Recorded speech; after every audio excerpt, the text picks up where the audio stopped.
लाडकी बहीण योजना याचा तुमच्या विजयाची मोठा वाटा आहे. 2100 रुपये करण्याची घोषणा केली होती. तो निर्णय साधारणतः कधीपर्यंत होणार? आणि दुसरं, आता एक अशी चर्चा सुरू आहे की 1500 जेव्हा दिले तेव्हा स्क्रुटिनी कोणतीही झाली नव्हती. आता 2100 देताना स्क्रुटिनी होणार अशी चर्चा आहे. त्या संदर्भात वस्तुस्थिती काय आहे? असं आहे की पहिल्यांदा तर ही योजना आम्ही सुरूच करणार आहोत, सुरूच ठेवणार आहोत आणि 2100 देखील आम्ही देणार आहोत. आता बजेटच्या वेळी त्याचा आम्ही विचार करू आणि शेवटी आपले सगळे आर्थिक सोर्सेस जे आहेत ते सोर्सेस योग्य प्रकारे चॅनलाइज झाल्यानंतरच आपल्याला ते करता येतं. त्याच्यामुळे ते करण्याचा निर्णय पक्का आहे. जी आश्वासनं दिली ती आश्वासनं पूर्ण करू. त्याकरता ज्या व्यवस्था करायच्या त्या व्यवस्था आम्ही आधी करू.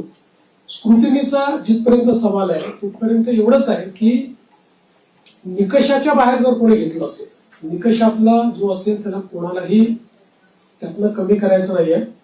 पण काही तक्रारी आल्या आहेत की निकषाच्या बाहेर मिळालेला आहे.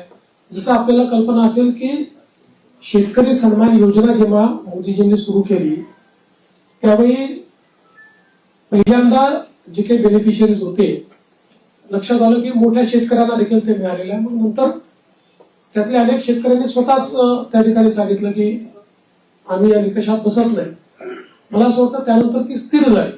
अशाच प्रकारे जर ऍपरंटली या योजनेमध्ये काही ज्यांना आपण निकष ठरवलेले आहेत त्या निकषाच्या बाहेरच्या आमच्या बहिणी मिळाल्या तर त्याचा पुनर्विचार होईल. पण सरसकट काही पुनर्विचार वगैरे करण्याचा विषय नाही.